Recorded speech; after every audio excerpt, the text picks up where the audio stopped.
Two old boys ain't much for working. 2 shots on a barrel and they're talking about bourbon. Talking about a few other things that they don't know. If you've got a question, no need to ask. They don't have a clue, so raise your glass. Take a sip with the Bourbon Brothers. Now it's on with the show. From the heart of central Kentucky, the bourbon capital of the world, it's 2 shots on a barrel with your host. A couple of hot shots of their own, the Bourbon Brothers. 2 shots on a barrel. I'm Jimbo. J-Bo. Man, what about our intro? What about our intro, dude? We're big time now, man. That's awesome. Hey, we kind of teased it last week, and we said I was telling you about my good buddy Terry Woolley was going to do our jingle. By the way, we still don't have a logo. Working on it. I mean, you were in charge of that. You put the least artsy person on the job to do a logo, man. You hire good people. Do you think I can really sing a lick? I tell you, no, you can't. I've been told. Absolutely cannot. But I hire good, and I hire them cheap too. I know. Everybody tells me you're cheap. But Terry did a great job. He did man. a great job. You know, I've been trying to listen to some podcasts recently. Check it out. Just to, anything from bourbon to Speedos. Really? I mean, they've got podcasts out there about everything. But my thing is, let's see how we can have, a professional J-Bo and Jimbo podcast. Well, there's only one way to make it professional, and that's to have somebody that has any kind of common sense to come in here and be on the show with us. Yeah, because one thing I've learned after, this being officially our second episode of 2 Shots in a Barrel, I've learned that we're not very smart. No, not at all. I'm surprised it took you this long to figure that out. And I've realized if we want to have any credibility with smartness, it's going to have to be from our guests that we bring in, like our guest that we're bringing in today. I'm excited about this guest. I've known him forever. This dude is... you know what, though?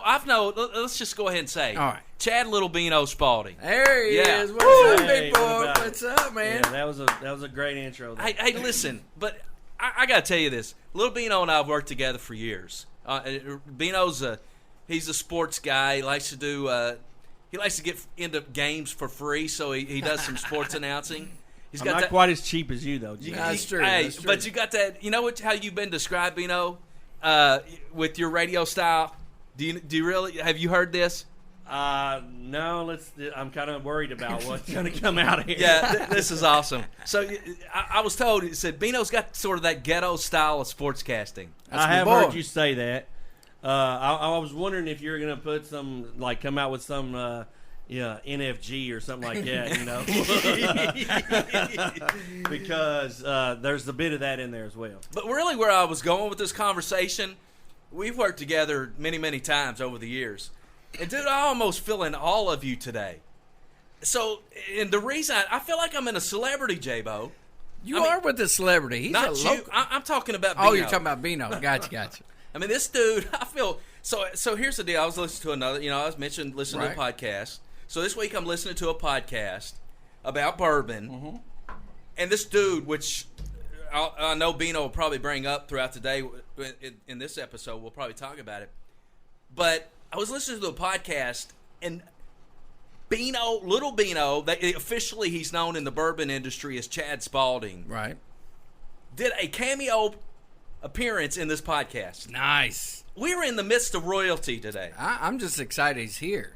I'm so excited. I think you guys are actually getting a little carried away here. No, man, no. But I will say, after listening to your intro and your first episode, I walked in here and I purposely and 100% felt smarter as soon as I stepped in the room with you two guys after listening to those first 2 episodes. Yes, that's awesome. Hey, man. And I'm a dummy. I'm a self-proclaimed dummy. But after listening to those 2 episodes, I feel pretty damn smart right When now. you come in here, everything we talked about on that show is legit, right? I mean, you saw it firsthand, things laying around. Oh, yeah. I mean, No. We got whiskey laying around. We got bourbon. I've got 2, speaking of 2 shots, right. I've got 2 glasses going on over here right now. One on the rocks, one in my Yeti over here. Yeah. So I'm not sure what we're going to talk about tonight. I'm pretty stoked about it. just being here with two of my buddies and talking about whiskey. I mean, what else can you want? What was the coolest thing that you saw when you walked in? What was the one thing that stood out in this studio that stands out the most? Speaking of ghetto, by the way, so there's this little styrofoam bowl that you get like a Sunday from Le Guin down here at the Dairy Freeze. It's got a couple cubes of ice and a half pint of Woodford Reserve sitting in it as its cooler, I guess. That's cooler. Yeah, that's a ghetto cooler right there for a half pint ghetto cooler for sure. That is straight out of South End Louisville, where I grew up, man, right there. I definitely believe it. You can't follow directions though, J-Bo. Hey, So Bino, I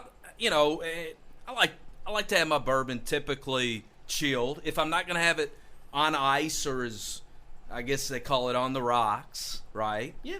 I like to have it a little chilled. So I asked J-Bo, I said, J-Bo, you going to be in town? I said, if you're in town, stop by, put our selection, which we're going to talk about here in a minute, in the fridge so it'll be chilled a little bit. In our brand new Kentucky Bourbon Trail glasses, which I thought they were Glencairn, but we'll talk about they're totally not. But that's okay. They're not oversized pea cups. That's right.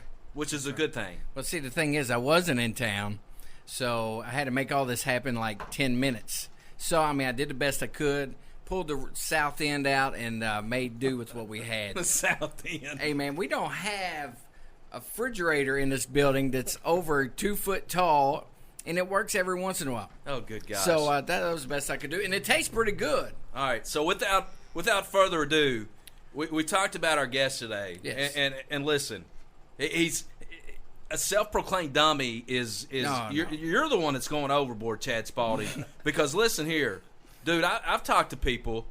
I've talked to a lot of people, and you're well respected in the industry. So before we go any further, just kind of tell people your background. Gotcha. So, yeah, Chad Spalding. I've been with Independent Stave Company, of course, the folks who make the world's finest barrels in the industry for almost 22 years now. So I'm almost 22 years into it. Started in the cooperage, worked inside the cooperage for 3 years, worked out on the road with all the big distilleries here in Kentucky for 15 years, and then for the last 2.5 to 4 years, I've been an account manager on our craft barrel side of things. So I get to work with all the small craft distilleries Sweet. now. So the guy that buys 1 barrel a year, the guy that buys up to about several hundred thousand, or not 100,000, but about 90,000, and I get all those guys. So about 400 customers. I manage those accounts, sell them barrels, sell any barrels outside of that I can find to sell. But yeah, so the only reason I know anything about anything is because I've been around it long enough. So 22 years in, and if you listen just a tiny bit, you can pick up some stuff. Hey, man, we follow you on Facebook, Instagram, and we see all these places you go. You just came back from traveling. Where'd you go? Sure, yeah, 1,800-mile trip in my truck this week. Man. To our cooperage in Missouri. We have a cooperage in Lebanon, Missouri, one in Lebanon, Kentucky. Went to the one in Missouri because we're doing a lot of upgrades out there. Just want to see what we had going on. Visited some customers, 3 different customers in the Kansas City, Missouri area, one in Kansas, Lenexa, Kansas, right over the line from Kansas City. Hit 3 of those guys up, not trying to sell them barrels. They're already a customer, showing them the face. Hey, we're here for you.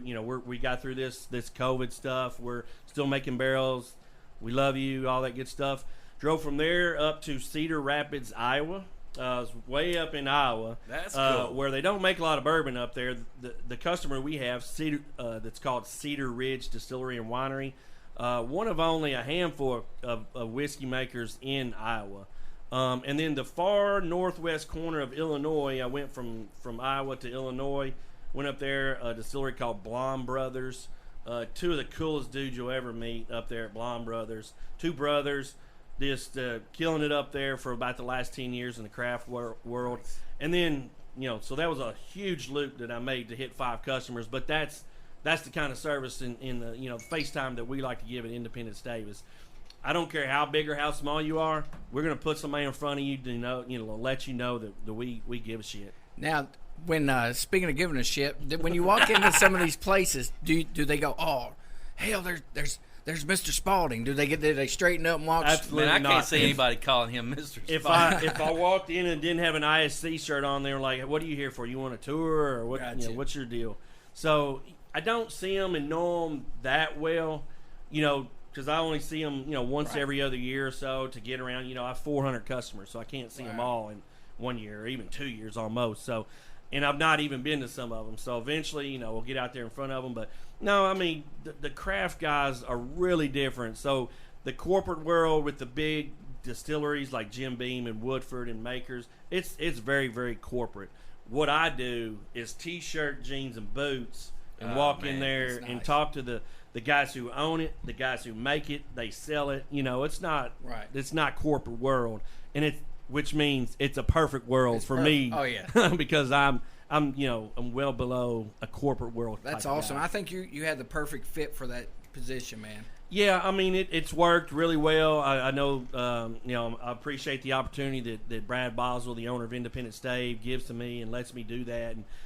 And our numbers have shown that we have jumped up this side of it.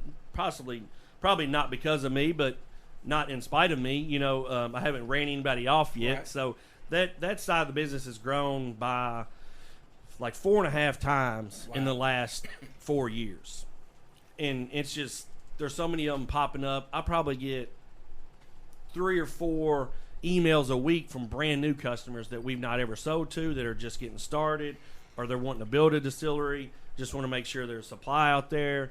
And we don't turn anybody down. If a guy literally wants 1 barrel, we'll ship his ass 1 barrel. That's awesome. I mean, it does not matter. And I give that guy the same amount of attention if he has 1,000 questions, because he's barely, he's brand new and he's just getting into this. He doesn't know what type of barrel to use.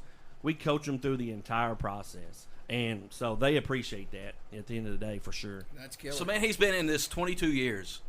And the dude he's one of those guys that he's just his youthfulness. Look how good he looks. I mean, he looks like he's maybe 25. You should see him dancing. The boy gets out there and just dances. He's a former swimmer, big athlete, man. Yeah. That's what you got to do. Yeah.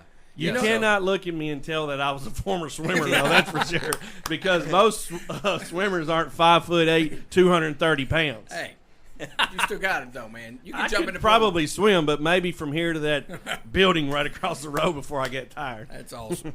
So I did start early with Independent Stave. I was 24 years old when I got Young started. dude. 46 now. So, I plan on working for them for the rest of my, Did you ever see yourself? I mean, you're 24 years old and you're like, all right, I'm going to go to work, Independent Stave. And then 22 years later, you're doing this. Is that the Chad Spalding you saw? No, because you guys been around.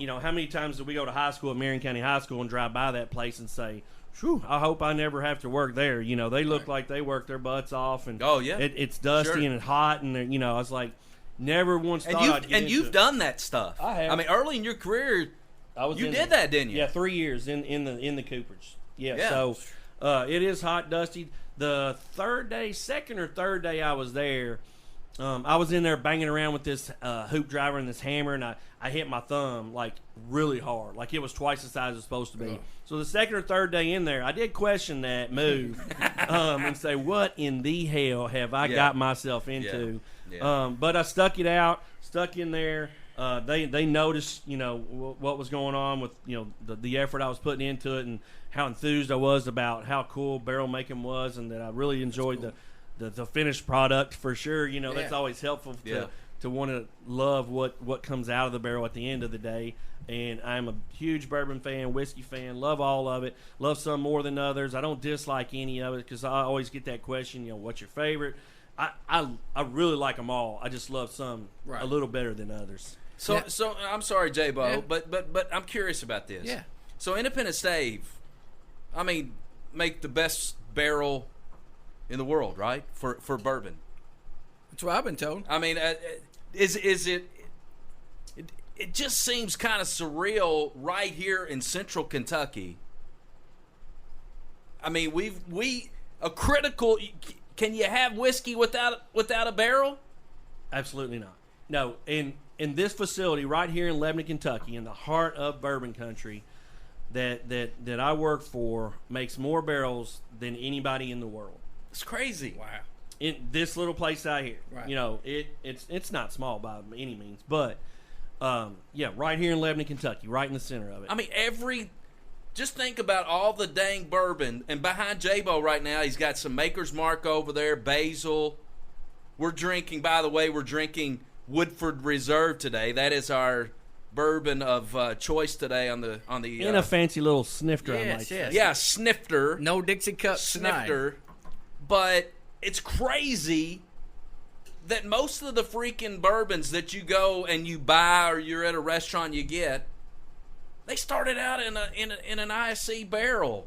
That's awesome. That's freaking right here in bourbon country. He mentioned something, and this goes back to our first podcast, that there's not just one kind of barrel. We were thinking, you know. I thought there was. Yeah. So what? Explain You tell that. me, because how much time we have, because there are unlimited possibilities, and we're still learning. So, we're a 108-year-old family-owned cooperage business. Brad Boswell's the fourth generation, the absolute smartest dude that I've ever met and know, and he's my boss. Of course, I'm not just sitting here sucking up. Right. That dude is brilliant. Hey, he'll be tagging him 2 shots on a barrel. Hey, boss, take a listen to this episode. Yes. But no, yeah. So forever, you were not totally incorrect in thinking that there's only one style of barrel, because forever there was, really, in whiskey and bourbon. It was a 53-gallon char 4 whiskey barrel. So what char 4? What's Char that mean? 4. So there are 4 different char levels, 1 through 4. 1's the lightest. Okay. 4's the heaviest, and all it means is how long has it spent on fire, basically. Gotcha. So a 1 char might take 15 seconds. A 4 char takes about 45 to 50 seconds, and that's just how long you're burning it. Gotcha. So you got to set it on fire, because bourbon, to be called bourbon, it has to go in a new charred oak barrel. Gotcha. Okay. Charred meaning it has to ignite, so you can't just toast it like a wine barrel. You have to catch it on fire. 1's the lightest, 4's the heaviest. Everybody Gotcha. always used the heaviest. Dude, I already feel learning. smarter. We're learning, I already man. feel Learning. smarter. Learn it. Char 1 through 4, 1, 2, 3, 4 just goes up. So in the heavier. olden days, that's what it was. I mean, a 53-gallon Yep. barrel, and you did typically a char 4. Yep. But it's not like that anymore? No, it's not. So things are changing, Jim. And or am I supposed to call you J-Bo and Jimbo? You whatever you want. He's man. J-Bo. He usually calls me Jimbo. Okay. Jackass. Yeah, because there's a lot of different because names he's to call him. because he That's not what he called you before you got here. by yeah the way. he doesn't stick to any kind of script. No need. I mean, J-Bo's one of these guys who's got these great ideas, and then he just he expects the flower just to bloom. So Go ahead. yeah, before y'all get fighting over there, let me interject here. That's right. Go ahead. So anyway, we don't have enough time for me to cover this in one episode, by the way. Right. Everything about barrels. Which, you can come back anytime. I'll be back. Good. 'Cause I'm already having a good time anyway. So yeah, char 4 barrel was what everybody was using, and still does. I mean, so there's 8.2 million barrels aging just in the state of Kentucky. 8.2 million barrels, or thereabouts, aging in warehouses in the state of Kentucky. I would imagine that at least 99% of those are char 4 53-gallon barrels, just like like they used to. And all the big guys still kind of do that. These craft guys come around, and they don't want to be the next Jim Beam. They don't want their stuff to taste like Jim Beam or Maker's Mark or Basil Hayden. They want their shit to taste like their stuff, Right. to have their own expression.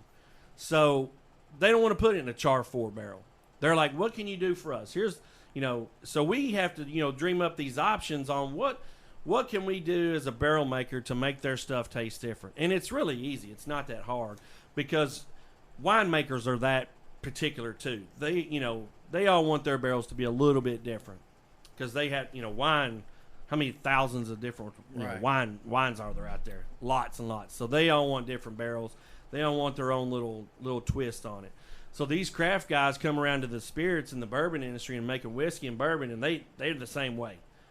So they want to be different. So we can do different things, like the age of the wood makes a difference. So all this stuff that you see out here on our yard is anywhere from 3 months old to 12 months old.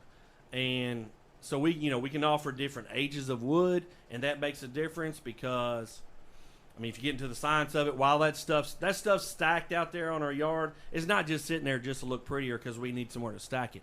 It's air seasoning. So we want the wind, the rain, the sun, everything is part of the air seasoning, which is, breaking down certain wood, constituents to make it taste different or taste better, or it's bleaching out the tannins in the wood. The tannins are the acidic property that's in white oak that you want some of in your whiskey or bourbon, but you don't want too much of it because it's real tart and real comes off as making your whiskey kind of hot or burn. Yeah, every whiskey does that to J-Bo. Every bit. I heard that episode 2, by the way.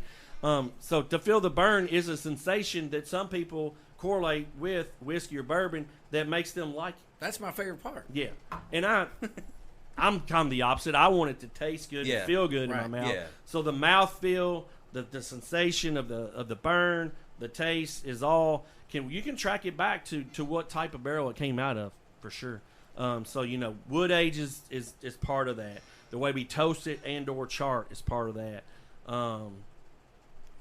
You know how when your head spins in circles when you do a shot, a book or no, man, that head spin, that's what I live for, man. I love it. Well, that one's pretty easy because that's Booker's is 125, 130 proof, and that will spin your head most often. Good gosh. Especially if you drink it. So that's what you do. You do like 100. I thought you said you like Basil Hayden, which is I like 80 proof. If I'm just going to sit around drink, but if I'm out but with if you really want to get it, you go playing like playing cards or something with the boys. I bust out the Bookers, man. If you bust the Bookers out very often, you will spin. You will spin and fast. So okay, you talked about the different age. Is there a minimum age that wood's got to sit out there before? I mean, or there are no distillery customers that specify a definitive minimum age of wood, but we know that 3 months is about the minimum where we need to be. Right. And plus that it almost takes us that long to process the material once it hits our yard anyway, because there's so much of it out there. So it's first in, first out type of thing. So if it almost takes that long to get through the process anyway.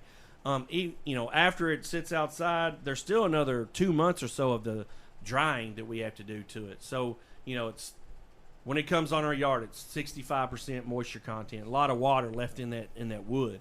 So the new stacks you see, a lot of water in there. We have to get that down to 10 to 14% moisture content to be able to make a barrel out of it. How's that? How do you judge how much is in there? So we have ways to measure it with moisture meters. Okay, so moisture meters.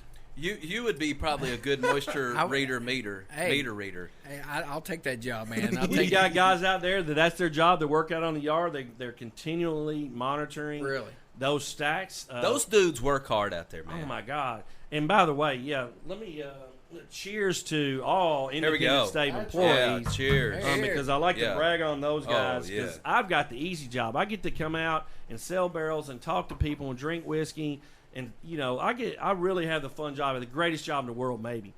But those guys, they work their butts off day in and day out, so I can sell the barrels that they're making. That's great. And I appreciate them, and I always say that anytime I'm on a podcast or any kind of interview, I want to make sure to always give a shout out to all the Cooperage guys inside there that work their butts off every day. Hey, good people. Hey, what do you say we take a break and then we'll come back?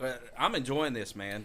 Do you think when we come back, he can tell us the difference between whiskey and bourbon? Finally, I think we need to know that. Okay, because there's a lot of I thought I knew it. I thought some of the little things that I'd been studying on it, and then somebody totally called me out on social media. They sure did. So I need to find out from really an expert what's the difference. So we're going to do that when we come back. Right. 2 Shots on a Barrel coming your way right after this.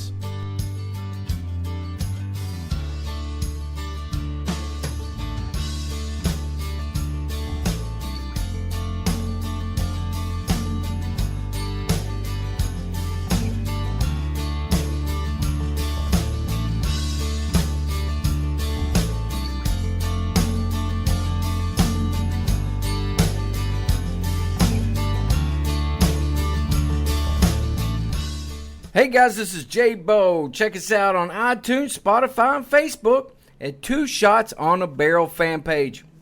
Guys, thank you so much for tuning in, and make sure you subscribe to Two Shots on a Barrel. Guys, thank you so much for listening. We love you, and stick around for more Two Shots on a Barrel.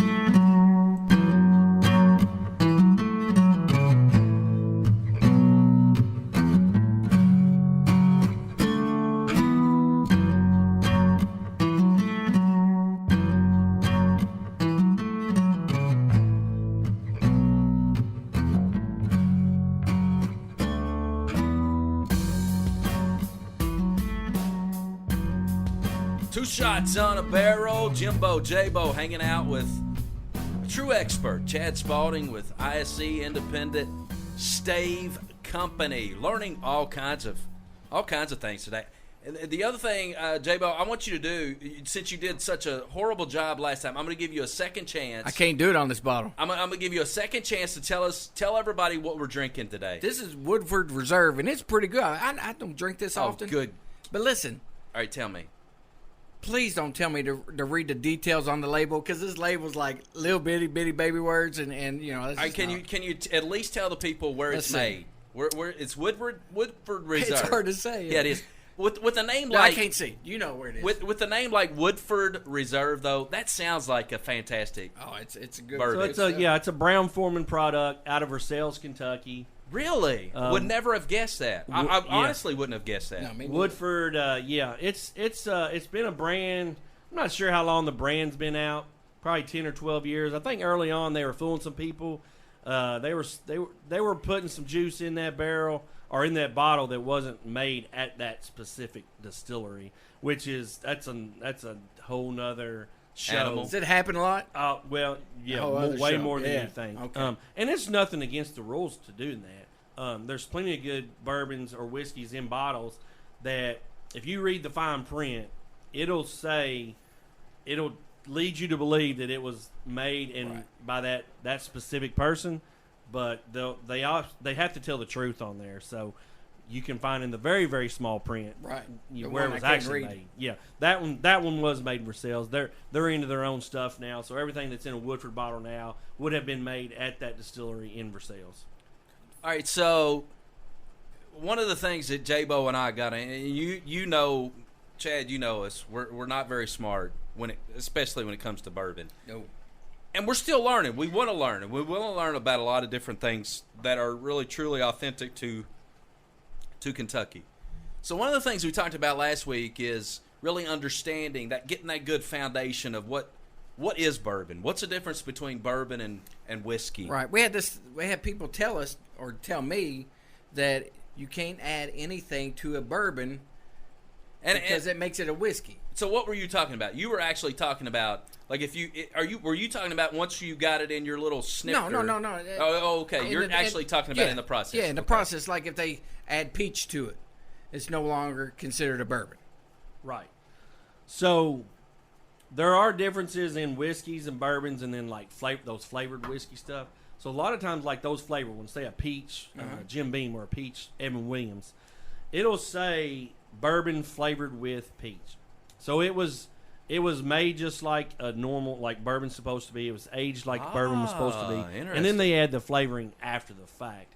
So you can state it on there, this was bourbon flavored with peach or whatever flavor you're throwing in there. So you all were not incorrect when you said all whiskeys are not bourbon. Wait. But all bourbon is whiskey, but not all whiskey. A whiskey can't be bourbon. No, that's not right. Hell, I don't know what I'm saying. You're going to confuse me, but there are. That saying is true. If we could ever get it correct. Bourbon is whiskey. Yes, there you go. Yes. Bourbon's whiskey. But not all whiskeys are bourbon. There you go. They cannot qualify because they weren't made to the specifications, which is regulated by federal law. So bourbon is regulated by federal law. And so bourbon, by federal law, says it has to be at least 51% corn. Y'all got that one right last week. Well, I did. Yeah. J-Bo didn't have a clue. You just knew it had corn in it. It's all new. Yeah. That's fine. That's good. Yeah, it does. It has plenty of corn. usually anywhere from 51% up to about 70% in bourbon. The amount of corn that's in there, it fluctuates between distilleries. Then there's secondary grains like wheat and rye and barley. So then they can have a mix of any of those three, basically. And normally it's more of the wheat and the rye, and just a small 10% or less of barley most of the time. I got a good question. I think it's a good question. You see a lot of corn grown right here in central Kentucky. And we know a lot of it goes to the distilleries in Kentucky. Most of it is what I would term as field corn. Does it have to be field corn? I mean, could it be some other type of corn that goes into that mixture and then ultimately turns into bourbon? It just has to be corn. So you just can corn. put yellow dent corn. That's yellow dent is the most used for distillery, and that's just like what you'd see growing in the normal field corn is almost always yellow dent. Then you have like white corn, you have blue corn, you have red corn, you have all kinds of different varietals of corn that can be used. It just has to be corn. It doesn't say it has to be a specific type. It just, the yellow dent corn is the most flavorful and the best yielding corn to get most out of your bushels. To get. Gotcha. It works the best for making whiskey or bourbon. Yeah. Fantastic. So we have several distilleries all around us here. Now, do you spend much time with these guys, or do you spend most of your time outside with these guys, like in Iowa? Yeah. I mean, so do they get for the same 15 years, I worked with the big guys around here before I switched over to the craft side. So now we have another guy that manages the big guys. But for 15 years, I worked with the Jim Beams, the Maker's Mark, the Bartons, Four Roses, Buffalo Traces, all those guys for 15 years. And I miss working with the big guys and the people that work in their warehouse departments and things like that. But it was becoming more and more, the corporate style. Yeah. Do you do any work with Limestone? Oh, yes. So Limestone's one of my guys now on the craft side. They're wonderful. Yeah. Oh, they're awesome people. Steve Beam, Steve Fontaine. I'm not sure if you've ever met him. Well, he can talk it up. Boy. That dude gives the absolute best whiskey bourbon tour that I've ever been through in 22 years. We need to have that dude on here. Oh, my gosh. If you get Fontaine on here, he'll blow me away. Yeah, he's awesome. awesome. He is a smooth-talking, whiskey-sipping. Brilliant. Knows his stuff, knows about the Bean family and Where's Limestone this dude from? I'll hook you guys up. All right. Okay. Yep, for sure. Gotcha. Yeah. And then we got Diageo moving into town. Yeah, we do Diageo. Independent Stave does. They're a big customer, probably one of our top 3 customers that we supply barrels to already before they even add this facility right here. Yeah, Diageo's the number 1 or 2 spirits company in the world. Wow. In the world. And they're right here in central Kentucky as well. I mean, it's crazy. They got their big facility up in, where is it being? They have one in Shelbyville, Kentucky. Yeah. It's a big distillery. Yeah. This one's probably going to be the same size or bigger than that one. Wow. I mean, As I go by there. It's been cool seeing how this thing is built. Yeah.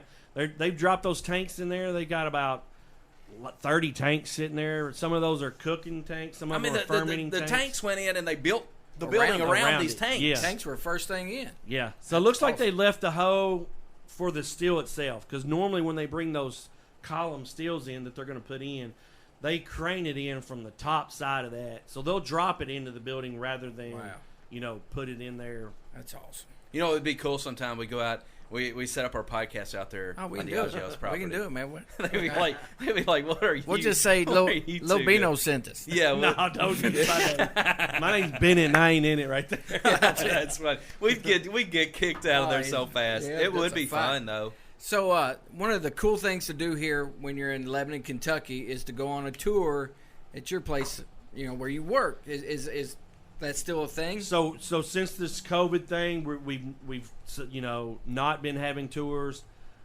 suspended those until probably still another month or so, I would imagine, before we start giving those. Yeah, but before then, we were wide open. We probably did 3,000 to 3,500 people a year through those tours.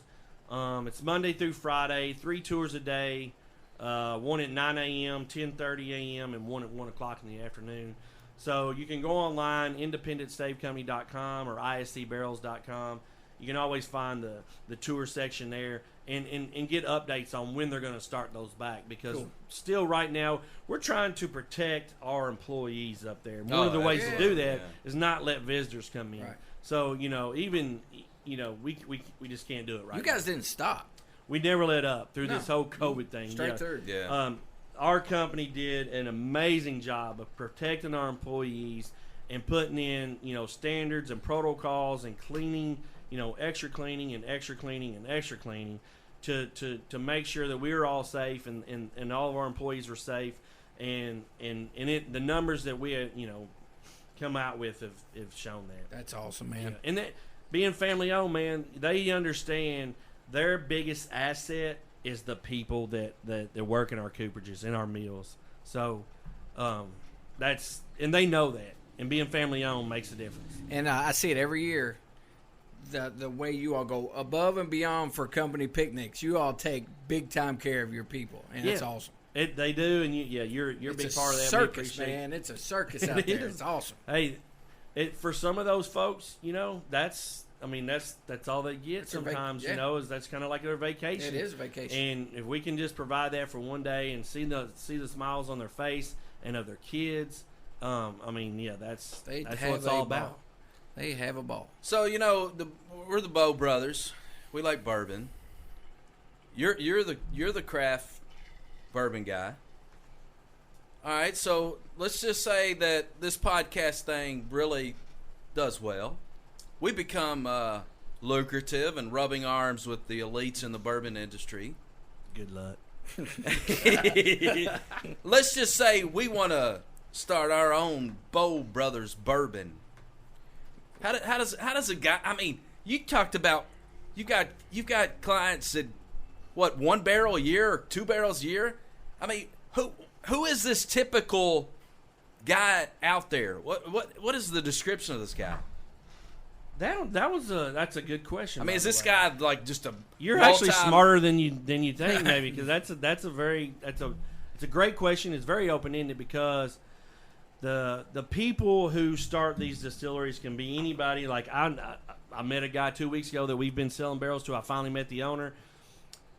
He's a really, really rich dude that's got 3,000 acres worth of land out there in Western Kentucky. He dropped this little distillery in there. It's not quite as small as this room we're in, but I mean, I've seen distilleries that will literally fit in this room. They got a little 100-gallon pot still sitting over there, just peeing out the juice. Up to the guys. See where I got that word juice at, yeah, a little juice. The juice, yeah. Yeah, I like that. I heard you use that. Yeah, man. And that's I like juice. I use it a ton just because I guess it's what I've heard. People talk about it. And it's shorter than bourbon. Just juice. I like it, and man. it can mean bourbon. It can mean whiskey. It can mean whatever you make it. It's the juice you're making, yeah. Juice you're making. So, but yeah, so to go back, so the guy, might be retired who had some money and wanted to, spend his money on. He always drank whiskey or bourbon, so he wanted to start his own. And that rich guy, that's what he did. He said he was a big Weller fan. W.L. Weller out of Buffalo Trace Sazerac. How hard is that to get these days? You can't hardly find it. And not only that brand, there's a lot of brands, that are sought after enough to where you can't even find them anymore. Whether you can wait in line, you have to get drawn out of a hat to get in line to buy it. So what's the deal? I mean, what's the deal? Well, it's just like some of these distilleries are allocating this stuff to where they only make so much, they're only releasing so much of it under that name, and then the stores jack the price up on them. Not the distilleries, because they don't set the price. They set a minimum standard of what they think it should be, but they don't call the price. So he said, I got tired of chasing after all the bourbons and stuff that I loved, and he had enough money. He's like, I'll just start making my own. That's freaking Screw cool. it. That's freaking so he's cool. got That's a good. 250-gallon pot still that can make about 2 barrels a week. That's what he can do. And he's getting ready to add on because he's like, he's not sold a drop yet, by the way. He's laying it down in his warehouse. He's got enough capital to be able to do that. Some people don't. So here's another. I'll talk about another route that some folks take. That's probably the way I would do it because I don't have as much money as that dude does. But anyway, so he's laying it down. He's going to wait for it and come out with his own product made by his own. I'm going to ask a dumb question. How does he know what it's going to end up tasting like? He doesn't. I mean, we're working with him on barrel types. We have experimental barrels that we've laid down that we know what they taste like with this certain specific customer. We can say, here's what you can expect to happen if you use these barrels. It may not all work the same because his still's not the same, his aging environment's not the same, his warehouse is not the same. It's not going to be apples to apples. But we can lead him in the right path to say, here's what you can nearly expect to happen if you use this barrel. So he's going to switch barrels. He was in the Char 4 barrel because that's what he thought everybody was doing. Right. And his guy, his distiller started talking to me about different barrels, and I was like, let me just come down there. We'll bring some samples. Let's taste through some stuff. And when we got done with that tasting, he put an order in today of, some different style barrels. Cool. And that's... So you guys at your research facility, I mean, you all just got okay, this is kind of a sample. We have a whiskey library. Wow. So you guys come up there one day. I'll show you the whiskey library. Okay. It's twice as long as this building. It's 4 or 5 shelves high. It's got a ladder in there to get to the top of it. One of those sliding cool-ass ladders. That's cool. We have a whiskey library of samples that we have done experiments and taken samples out periodically throughout the aging of that barrel, so we know at 6 months it tastes like this, at 1 year it tastes like this, at 2 years it tastes like this. Man, it changed at 3 years, it tastes like this. And you can expect to follow that progression if you buy that specific style barrel. Once again, that's the customer service you all offer these distilleries. Nobody in the world does that in the barrel, the cooperage business except for us. I mean, that shaves off a lot of time for these distilleries. Well, yeah, dude. I mean, that's exactly. Yeah. You're smarter than you think, too, man. Every once in a while. That's exactly what it's there for. It's for our customers to understand they don't have to wait 4 years to find out what their shit's going to taste like. Yeah. Here's what you can expect it to taste like. Believe us. Take a chance because it ain't going to screw it up. Right. It'll be different. It will not make your juice any worse than what it was going in there for sure. Well, I'm enjoying this juice that we're drinking today. Woodford Reserve. So I finished my Woodford that I poured. I brought my own. Yeah. And this is one of my customers. It's called Buzzard's Roost. I've heard of that. Where is Buzzard? You've told me about that. Probably so. So it's one. So that leads me into this next part of how people start distilleries. So some people don't build a distillery. They don't want to make their own. There are folks out there that make really good juice that you can go buy from, like MGP up in Indiana. They're just like the Walmart of the bourbon industry. They lay down juice each and every day, hundreds of barrels, lay it down in thought, that they're going to sell it at some point in that barrel's lifetime. Us three can go in there right now. J-Bo, Jimbo, Beanbo, fucking.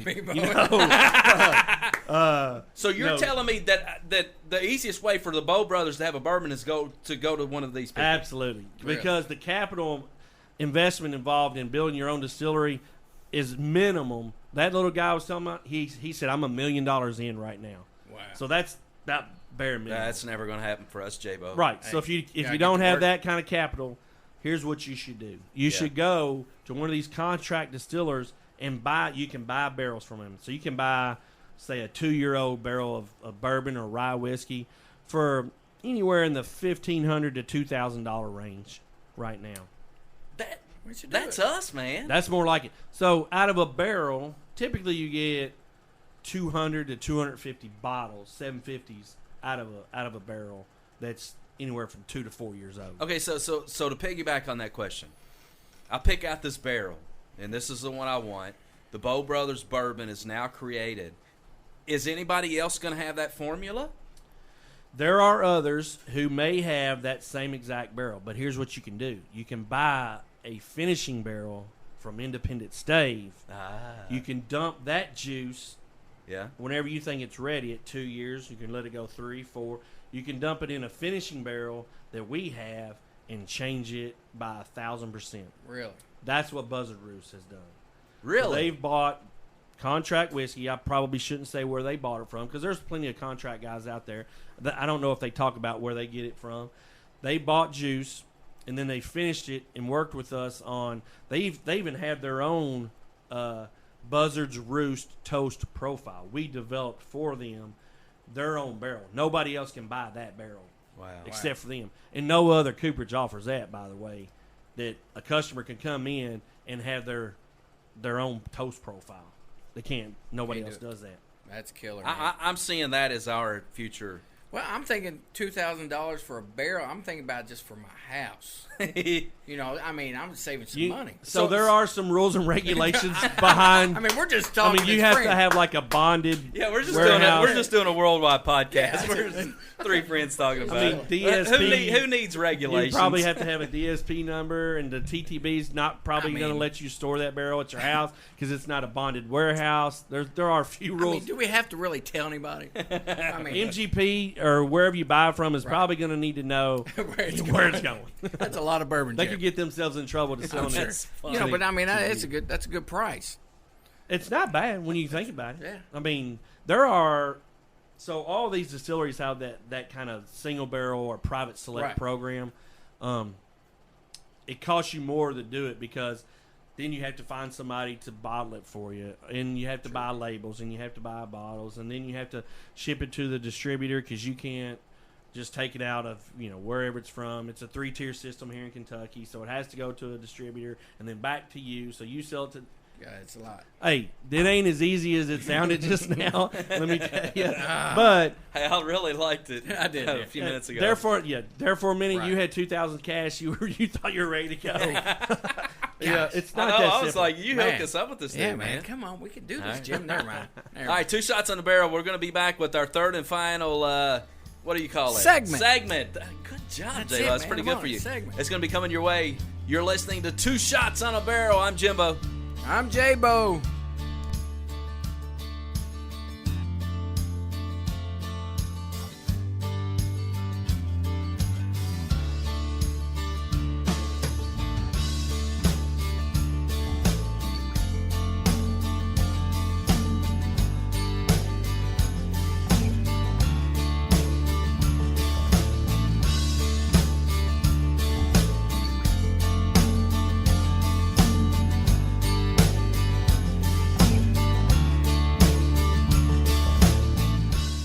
Hey guys, this is J-Bo. Check us out on iTunes, Spotify, and Facebook at 2 Shots on a Barrel fan page. Guys, thank you so much for tuning in, and make sure you subscribe to 2 Shots on a Barrel. Guys, thank you so much for listening. We love you, and stick around for more 2 Shots on a Barrel.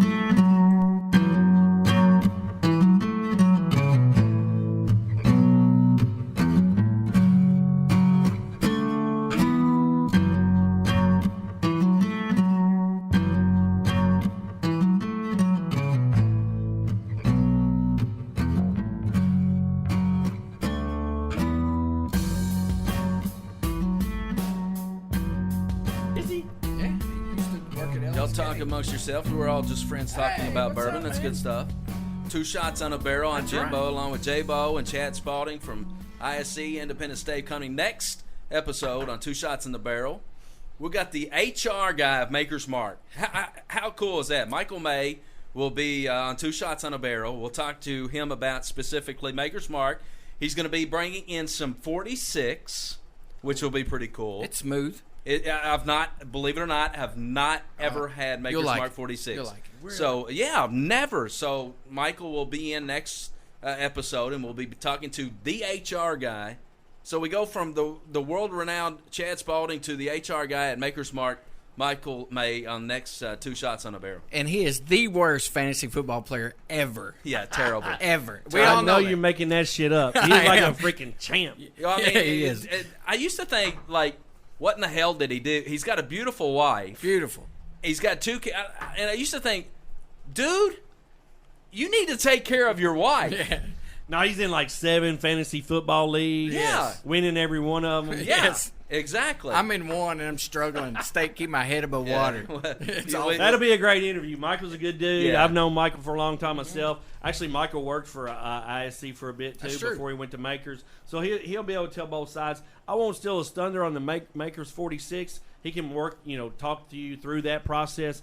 Unbelievable. So that's another way that process on how Makers 46 is done will blow your mind. What? I will say this, because he may not know this.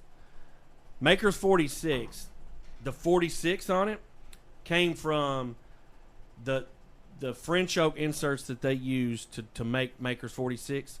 The profile toast on those was our number 46 toast that we made, and so they just decided to call it Makers 46. Is that not freaking cool? Pretty neat. That's all I'll tell you, because I don't want to steal Mike's thunder. Well, one of the things that I definitely want to talk to him about is obviously the Maker's Mark. And, I don't know. It sounds kind of cool to be the HR guy at Maker's Mark. He told me this week he absolutely has his dream job.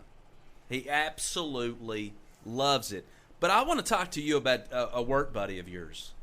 And you know who I'm talking about. And segueing into that, I heard on one of the bourbon podcasts, and you're going to have to help me with his last name. I know his first name's Andrew. But he talked about some of the times he's worked with Maker's Mark, those being some of the most challenging and complex projects that he's ever had the opportunity to work on. But I want you to tell me about Andrew Weebrink, because he sounds like he sounds like my kind of dude. First of all, he likes bourbon. I guess he gets to sip on it and taste it pretty much every day at work. And then he loves cigars, which I absolutely love, which this will be the last episode I do not have a cigar in hand. But tell us a little bit about Andrew. And you've had an opportunity. I know you've mentioned Andrew to me before, because I went to you and I said, hey, Bino, I want to know what your top bourbon, Andrew's top bourbons are. I don't know if you remember this. And you gave me his, and you also gave me yours. But tell me about a guy that you've got an opportunity to work with every day. So going back a little bit to where we talked about, all these craft guys wanting to dream up and be different. So our ownership said, okay, well, we need an R&D department or an R&D person to just help all these new guys come up with something different. We had always had research and development. They were out in California, mostly working on the wine side, dabbled in the spirits and whiskey bourbon side, only when needed. They weren't needed that much because everybody was going in that char 4 barrel. When the craft guys start coming around and start asking all these questions and they want to do this and this, so we said, all right, we got all these different products, but we need somebody who understands the science behind what we're doing. Yeah. So the science behind that odor wood or that toast char profile. So they said we need an R&D spirits director on the brown goods side, the whiskey and bourbon. So Andrew put in for it. Andrew's a mechanical engineer. Andrew Weebrink. He drives an hour and 20 minutes one way to work to Lebanon, Kentucky, because it's an absolute dream job for him as well. He's a mechanical engineer by trade. He was just a bourbon enthusiast. He blew Brad Boswell away in his interview, not because of his mechanical engineering background, but it was how much he knew about bourbon, the history of bourbon, his enthusiasm for the industry in general. This dude's got Book or No tattooed on his arm. Nice. He's got 1792 on this arm. He's got Four Roses logo on this shoulder. That's awesome. When and if we ever get him in here, we'll just let him sit here with no shirt on, that's fine. So you can see all his tats. That's awesome, man. Hey, listen, man, you got to make it happen. I love. Look, you talk bourbon, cigar. Now you're talking tattoo. We're gonna get a tattoo. Yeah, he said Bob. we're getting tattoos. So now we'll that you're talking about a dude that's got bourbon tattoos on, you got to help us out, Bino. You got to get him on here. He will. He'll do it because he'd like you guys, and for sure. But we hired Andrew to come in and just be R&D on the spirit side. Now, granted, he did not know a lot of the science going into this. He just knew he liked it. He liked to drink bourbon. He knew a little bit of the history, but he didn't know the science behind it. He has read more in the last 4 years about bourbon, and I'm talking about not like fun reading bourbon story stuff. Like technical like stuff. Science experiments that go back to the 1920s and the 1940s. He has read what they call white papers. He has about 30 of those plastered on his wall that he's read, and learned, and basically taught himself the science behind the wood or the distillation or the aging or maturation or all that stuff. So what I know about all that is this much, and my finger's about an inch apart. Compared to what he knows as far as the science behind all this stuff. I can shoot you enough shit to make you believe it. He can prove it. That's awesome. And that's why we work pretty good as a team, because when a distillery comes to me and they say, we want to do this and this, I was like, all right, so, I give them a little spiel, and, I talk to them and make them feel comfortable with what we're doing and who they're working with, and then I pull my man in, and then he blows them away That's awesome. with the science behind it. Right. And making, not blow them away is like, it's where they don't understand. It's like, whoa, it's like, oh, wow, that makes sense now, And then when we lay out those tests in front of them, then it really proves the point. All right, so here's a dude that he's probably, is it safe to say he's created some pretty damn good bourbon? Along with some distilleries, he's had his hands in creating some pretty damn good bourbon. Absolutely. The latest one that they came out with, they actually named it after the research center, so I'm not sure. The Maker's Mark does it's the Maker's Mark RC6. I've heard that. I heard it. So the RC is research center. Gotcha. The wood that was used in that RC6, the finishing wood, was developed in our little oven that we have in the research center up here. So they just called it RC. It was the 6th version of that experiment. That's cool. So he works real close with Jane Bowie, who runs that program down there at Maker's Mark, and she's way smarter than I am too as far as the science behind whiskey and maturation. But she's her and Andrew work together a lot. But he works with all of our customers. So he works with the guy in Western Kentucky that makes 2 barrels a week. He works with Maker's Mark, who makes, what do they make? A lot. He's a dude that where I was kind of going. He's a dude that could have a little ego, but he sounds like a great. He sounds like a great dude.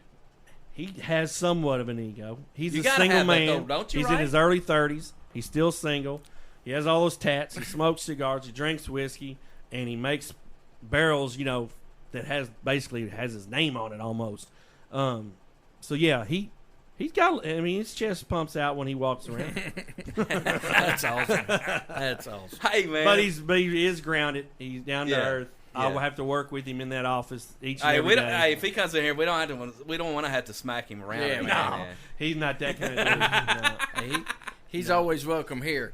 Now, before we wrap up the show, we need to ask you. I know you don't pick a favorite, but what's one of the cheaper bourbons for people like me that's just fantastic? So I saw your all's post on the Facebook, and I didn't get a chance to throw my 2 cents in there. And sometimes I am careful about doing that because we service so many of the distilleries. And I can say for sure, for your money, Four Roses, their yellow label, they're entry level bourbon basically, because they have the yellow label, they have the small batch, and they have the single barrel. Is $20 a fifth, $21 a $7.50. It is by far the smoothest. It tastes like candy. Really? It is delicious. We're gonna get a bottle of that. Wow, that's nice. You should try that if you haven't. I think I turned Jimbo on to that McCormick, or not the McKenna. The McKenna. Oh yeah. my God! And the 4-year-old. You don't have to go try and find the 10-year-old that won Whiskey of the World 2 years ago. The 4-year-old Henry McKenna maroon label for the money. You can buy that for $23 for a half gallon. Wow. For a handle. Yeah, it's good stuff. Really? Oh, absolutely. I keep one of those on my bar just because it is an easy go-to for some of these fools that walk in my house and say, "Hey, man, let me taste some whiskey." I'm like, I just give them that because it's cheap. I'm not trying to give them my RC6 bottle or my, something, my $69 bottle or whatever. And they don't know any difference. Like, man, Oh, yeah.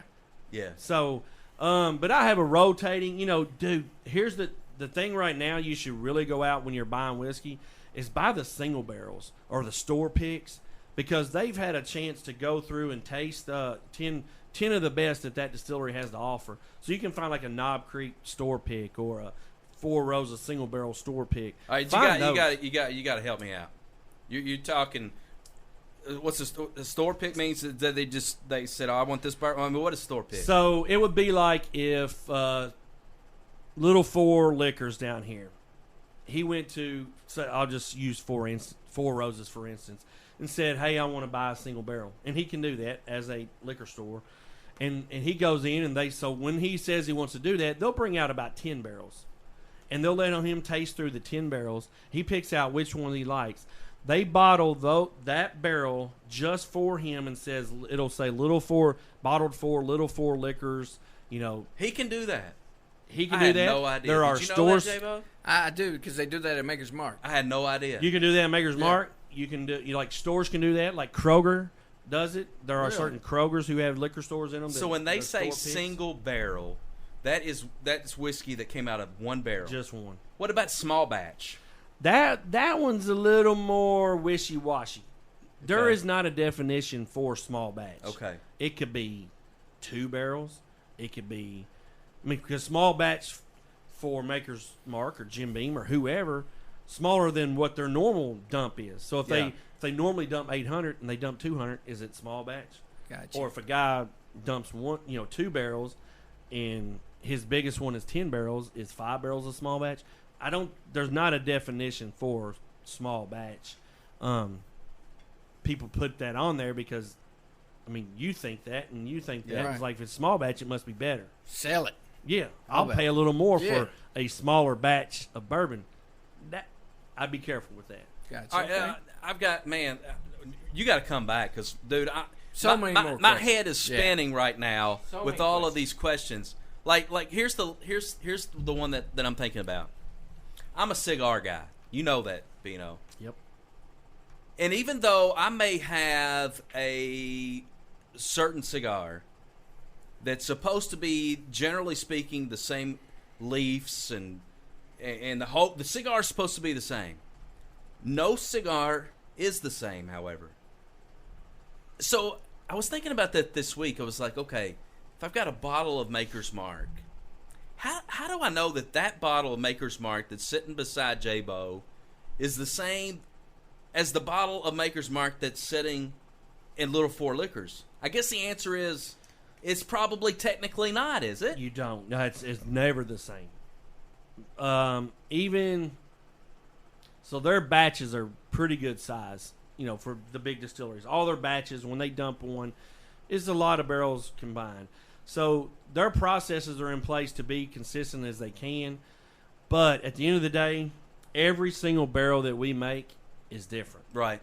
It's like your fingerprint. Yours is not the same as mine. Every single barrel is different. It's made up. It chars a little different. The moisture content's a little different. It's consistent, and all the processes that we have in place, they're all different. That's why there are those single barrels, and some are better than others. Yeah. If I sat 10 different bottles of Maker's Mark to you guys, or even me, I've tasted a few more bourbons than you all have, but even then, I couldn't pick out. You might be able to tell subtle, very subtle differences, only because they're probably different batches. But at the end of the day, most people can't do it. You cannot get that. You would have to do some sort of big GCMS, chemistry analysis to figure out if they're actually different. That's cool stuff. Taste-wise, you wouldn't be able to tell it. Gotcha. They've got it down to a science. Not a science because it's not precise, but it's close. It's good stuff. Speaking of Basil Hayden, I think I put you on to that one too. That's yes, you did. For the money, it's a little higher. It's probably in the $30 range, but it's almost as easy drinking whiskey as you'll find. It's 80 proof. I agree. It's really delicious. It's probably my favorite of the Jim Beam products. Yeah. Yep, yeah, for sure. Good stuff. Man, I've had a blast today. We've been drinking Woodford Reserve. That was our bourbon today. We've been hanging out with Chad Spalding with ISC. Thanks for coming in, man. I've learned so much, dude. You got to come back. Hey. I'm always in for something like that. I like talking about it. I like talking about our customers and how how awesome they are. Yeah. But I appreciate the opportunity, and anybody that's out there listening knows that Independent Stave is. I always brag on them every chance I get. And what's awesome. their website out there? So you can go to www.iscbarrels.com. You can find that on Instagram, on Facebook.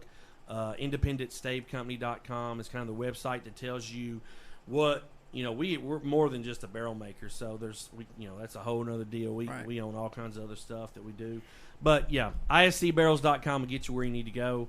Instagram, Facebook, Twitter, you can find them everywhere. Good stuff. Awesome. Now, Jimbo, tell them about our Facebook page. Absolutely. Yeah, our Facebook page, 2 Shots on a Barrel.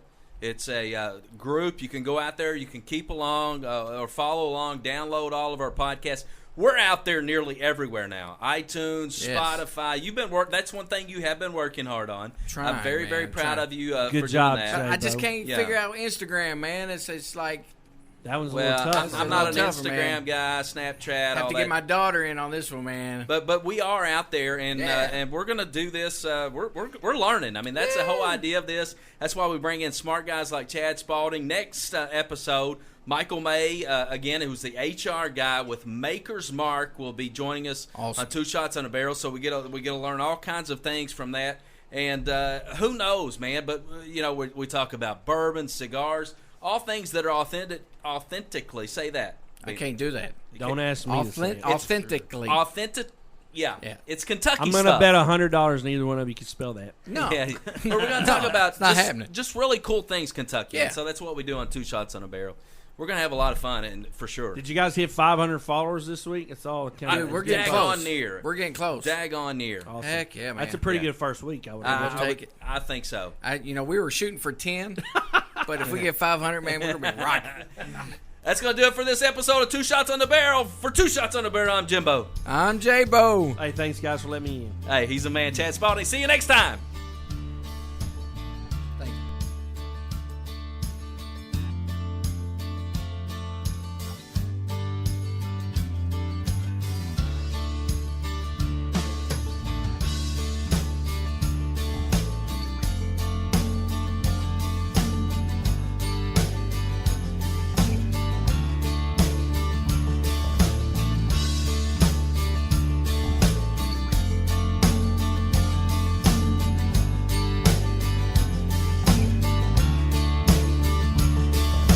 Hey guys, this is J-Bo. Check us out on iTunes, Spotify, and Facebook at 2 Shots on a Barrel fan page.